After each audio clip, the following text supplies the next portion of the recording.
Olá, gente, bom dia, boa tarde, boa noite, boa madrugada aí.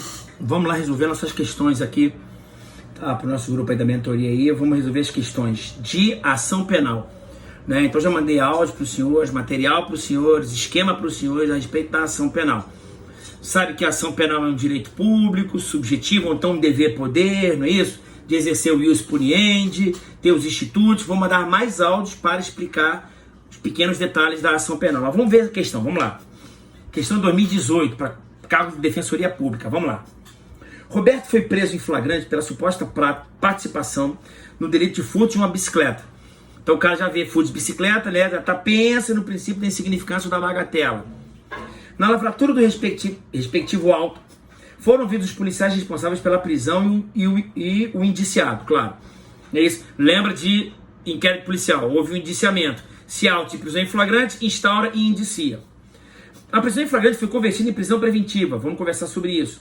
Em sede de audiência de custódia, vamos conversar sobre isso. Ao analisar o caso, no entanto, o promotor de justiça entendeu haver diligência imprescindível, sublinha, imprescindível para o oferecimento da denúncia. Então ele entendeu que para ter a justa causa, para deflagrar a ação penal, ele precisa de alguma coisa, eu não sei o que, mas ele precisa. Para ter indícios de autoria e prova da existência do crime, ele precisa de alguma coisa. Consistente na oitiva da vítima. Aí, ó. Na oitiva da vítima, o proprietário da bicicleta. Eis que Roberto disse ter com ela negociado a compra do referido objeto. Nesse caso, deverá o promotor de justiça. Então entenda, se ele negociou com ela para comprar a bicicleta, pagou e levou para casa, o fato é atípico. Mas se ele deu um soco, aí foi furto, né? Se ele subtraiu a bicicleta dela sem pagar nada, sem que ela perceba, o crime é de quê? É de furto. Também tem a hipótese dela ter emprestado a bicicleta para ele, não é isso? Ele falar que ia pagar e não pagou.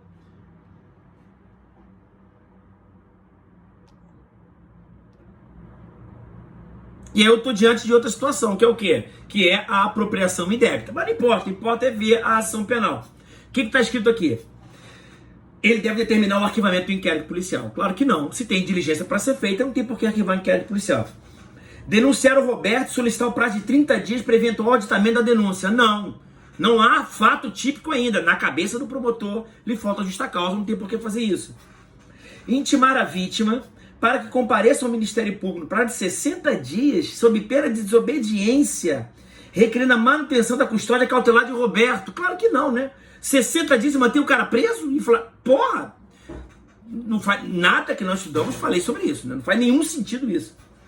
Oferecer a transação penal nos termos do artigo 89. Quer dizer, o 89 fala de suspensão condicional do processo, transação penal fala do artigo 76, objeto, inclusive, das nossas lives, né? Requerer o retorno dos autos à delegacia de origem para que sejam realizadas a oitiva da vítima e a imediata soltura do indiciado. É claro, é o correto. Se eu não sei se houve crime ou não, solta o cara e escuta a pessoa. Não posso manter o cara preso, não é isso? Sem que eu tenha certeza se houve crime ou não. Gabarito da 1, eco, tranquilo, sem mistério. Beleza? Vamos para a próxima questão. Vamos lá, pessoal. Questão 2 agora, tá? Para a Polícia Civil do Espírito Santo. De acordo com o Código de Processo Penal, cabe à autoridade policial representar acerca da prisão preventiva. Cabe ao delegado fazer isso, gente? Representar acerca da prisão preventiva, sim ou não? Sim. Fica atento. É o gabarito, muito fácil, né? Questãozinha bem tranquila. Eu até peço desculpas que eu botei em ação penal, né? Vou dar uma puxada pro meu lado aqui. A prisão temporária só cabe no curso das investigações. Anota aí, prisão temporária, Lei 7.960 de 89, e bota embaixo, só no inquérito, investigações. Embaixo, coloca prisão preventiva, artigo 282 e seguintes do Código de Processo Penal, combinado com 311, 312, 313. Ok? E a prisão em flagrante, coloca aí do ladinho, 301, 302, 3, 4, 5, 6 e seguinte. Ok? E aí a questão 2, muito fácil, não é isso? Representar acerca da prisão preventiva. Vamos ver o erro das outras. Cabe à autoridade policial decidir sobre o arquivamento do inquérito policial. Não, tá errado. Artigo 17. O delegado de polícia não pode decidir sobre o arquivamento do inquérito policial. Instaurar é ele que instaura quando houver fato típico. Sempre que houver fato típico, ele instaura. Delegado só não instaura inquérito policial se o fato for atípico. Ele faz juízo de tipicidade apenas. significa dizer que se tiver uma causa excludente da ilicitude, ele tem que instaurar. Ok? André, homicídio claramente realizado em legítima defesa. 8.300 câmeras dizendo que foi legítima defesa. Instaura inquérito policial? Instaura. Ok? Quem faz essa análise é o juiz. E hoje você sabe que o pacote anticrime, quem ordena o inquérito policial, o artigo 28, é o Ministério Público. Ah, mas o ministro Luiz Fux suspendeu a eficácia. Suspendeu, mas está no artigo 28. Ok? C. Oferecerá denúncia ao juiz. Pô, brincadeira, é o Ministério Público, né? Requisitar ao juiz ou ao MP a realização de diligências probatórias. Não, isso é dever de ofício dele, em razão do princípio da oficiosidade. Ok? Apresentar ao juiz a queixa-crime. Porra, ação penal privada. Faz nenhum sentido. Questão muito fácil. Questão 2, molezinha, né? Se tu errou essa questão, tu tá vacilando. Vem pra mentoria aí. Abraço. Questão 3 aí, mais uma questão aí. Nos crimes de ação pública, o MP. Tá? Então é a questão tranquila, né? Você sabe que nos crimes de ação penal pública, nós temos a ação penal pública incondicionada, a condicionada representação e a condicionada requisição do ministro da Justiça. Temos também a ação penal privada, temos a ação penal privada subsidiária da pública, temos a ação penal personalíssima. Vou conversar com vocês já, né, com o pessoal da mentoria, do grupo fechado. A ação penal concorrente, que não é concorrente, é alternativo, mas tudo bem. Vamos falar sobre a ação penal popular e a ação penal preventiva, a ação penal pública subsidiária da pública e a ação penal pública subsidiária da privada. Conversar tudo isso. Vai cair na prova? Não interessa. Se não cair, você sabe. Ok? Não são ações que normalmente caem em prova, mas se cair, você não é pego de surpresa. Tá? Basicamente, o que cai são as primeiras, né? A pública incondicionada, a condicionada representação, a privada e a concorrente. Basicamente são essas que caem. Mas vamos lá. E nos crimes de ação penal pública? Questão 3. O que ela fala? É o único legitimado para apresentar denúncia e a desistir da ação penal. Errado. Ele é o único legitimado para apresentar denúncia, sem dúvida nenhuma. Artigo 129, inciso 1º.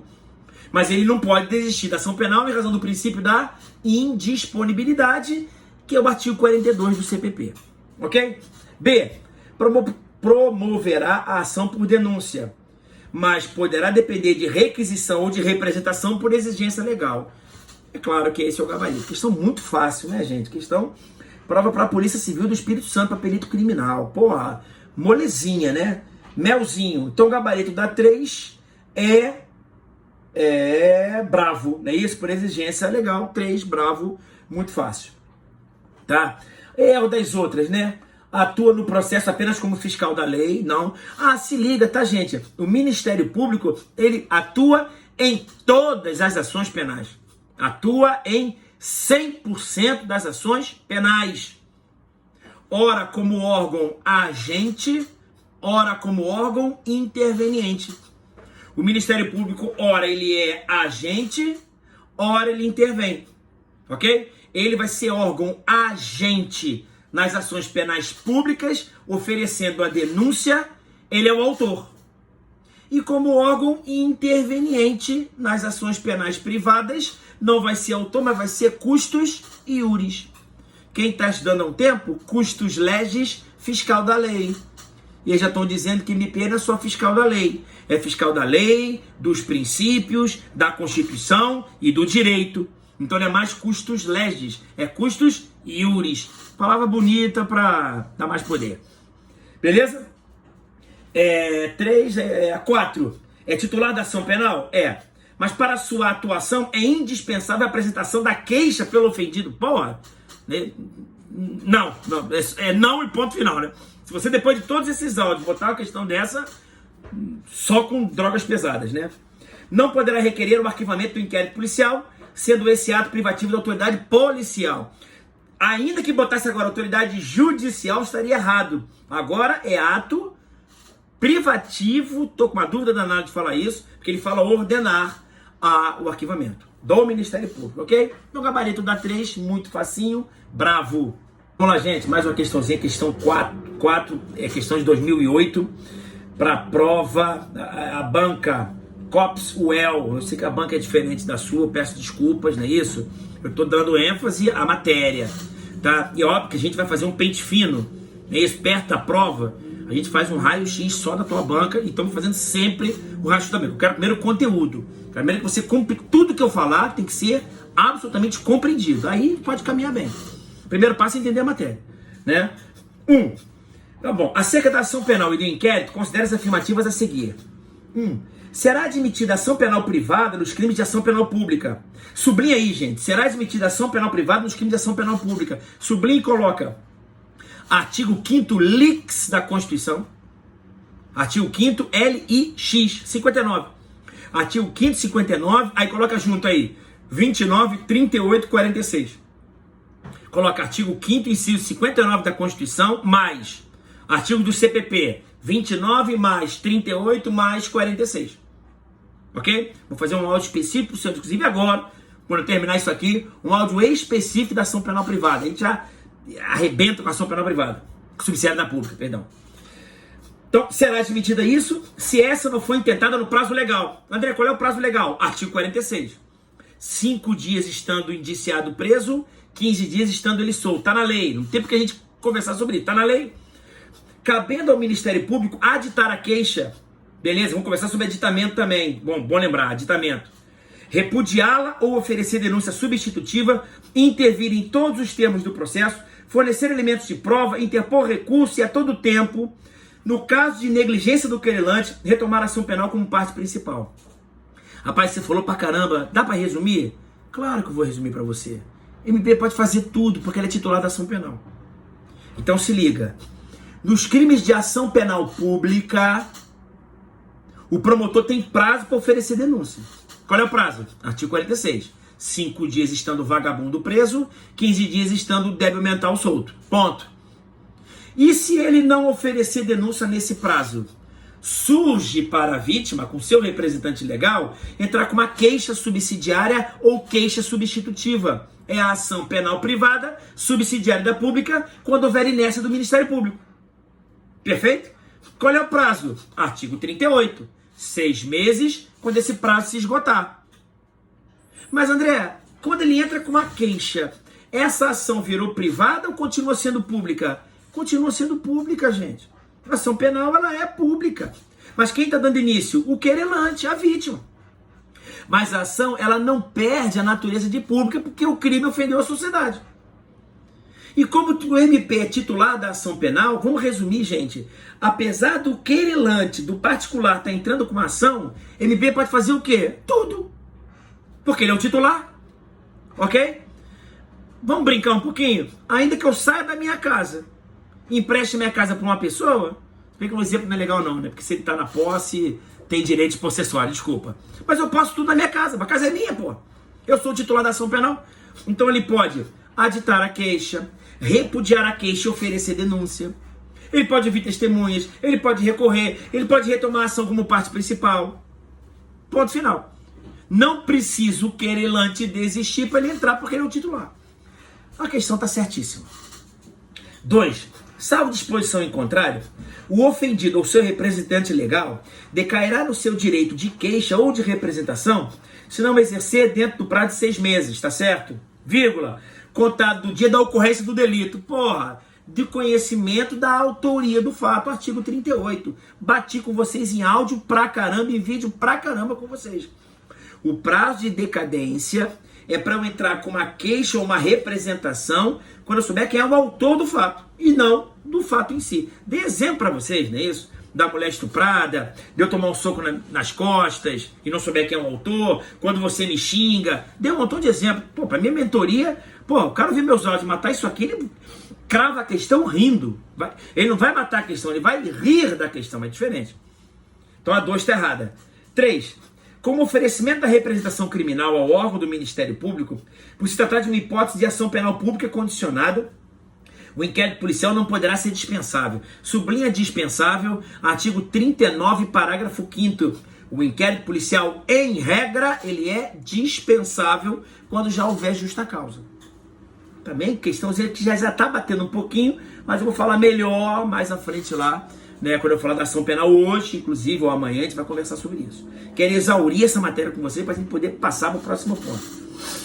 4. Então tá errada, né? A 1 tá certa, a 2 e a 3 estão erradas. 4. O perdão concedido a um dos querelados aproveitará todos. Sublinha. Princípio da indivisibilidade. Já conversei com os senhores também sobre a indivisibilidade. Sem que produza, todavia, efeitos em relação ao que recusar. Tá certo. Então, o perdão é ato bilateral indivisível. É isso? Vigora o princípio da indivisibilidade. Já expliquei pra você por quê. André, por que vigora o princípio da indivisibilidade? Porra, cara, porque eu não posso utilizar a ação penal privada como instrumento de vingança. Se 4 pessoas me xingaram, eu não sou obrigado. Porque é a facultatividade, você lembra? Agora, se eu entrar com a ação penal, tem que ser em face dos 4. Por que isso, professor? Porque eu não posso utilizar o processo como instrumento de vingança. Eu posso utilizar desejos pessoais para sacanear o cara. Como o que me xingou é meu amigo e o outro é meu inimigo, um é vascaíno e o outro flamenguista, só vou entrar com a queixa contra o vascaíno. Não posso fazer isso. Ou em face dos dois, ou em face de ninguém. E é exatamente o texto lá do artigo, se eu não estiver errado, 58. Mas é bom que você lê tudo aí. Ok? Se não for 50, é 58 sim. Se for 58, é 51. 51, 58. Maravilha? Então, gabarito, claro, gabarito 1 e 4 corretas, gabarito bravo. Molezinha, né, galera? Abraço. Vamos lá, gente, mais uma questãozinha aqui. Questão 5, tá? A banca Funcab, né? Isso é uma prova um pouco antiga. Vamos rapidinho. São princípios da ação penal pública incondicionada, exceto. Quais são os princípios da ação penal pública, gente? Já vimos também lá, nossa mentoria. Pô, o cara já fala princípio da intranscendência. Antes de iniciar o processo, princípio da obrigatoriedade. Ou em alguns livros, princípio da legalidade. Depois de iniciar o processo, princípio da indisponibilidade. Não é isso? E o Supremo tem falado também que a indivisibilidade decorre do princípio da obrigatoriedade. É isso? Então teria a indivisibilidade, a obrigatoriedade, a indisponibilidade. Desses princípios, adivinha o quê? A oficialidade e a oficiosidade. Ok? Eu vou conversar com vocês, talvez não seja essa pergunta aqui. Vou conversar com vocês também num áudio sobre o princípio da divisibilidade. Tá? Eu tenho alguns pontos para conversar com vocês ainda. Então, quais são os princípios? Ele fala princípio da oportunidade. Certo ou errado? Errado. Gabarito A. Tem oficialidade, obrigatoriedade, indisponibilidade e o indesistibilidade. Porra! Tá bom, artigo 42. Tá? A bem da verdade, eu tô vendo esse princípio hoje. Indesistibilidade. Mas eu olhando aquilo ali, falo, caramba, eu não falei com meus alunos sobre isso. Mas já falei que a indisponibilidade é que o promotor não pode desistir da ação penal. Artigo 42. Se liga, lá no artigo 42, faz uma remissão ao 576. Olha que viagem. O promotor não pode desistir da ação penal, não é? E o 576 fala de recursos. Se o promotor não pode desistir da ação penal, ele também não pode desistir do recurso que ele interpôs. Ah, parece a mesma coisa? É a mesma coisa. André, quais são as duas decorrências do princípio da indisponibilidade? Promotor não pode desistir de uma ação penal que já tenha proposto, como também não pode desistir de um recurso que já tenha interposto. Molezinha. Gabarito da questão 5, alfa. Abraço, até a próxima.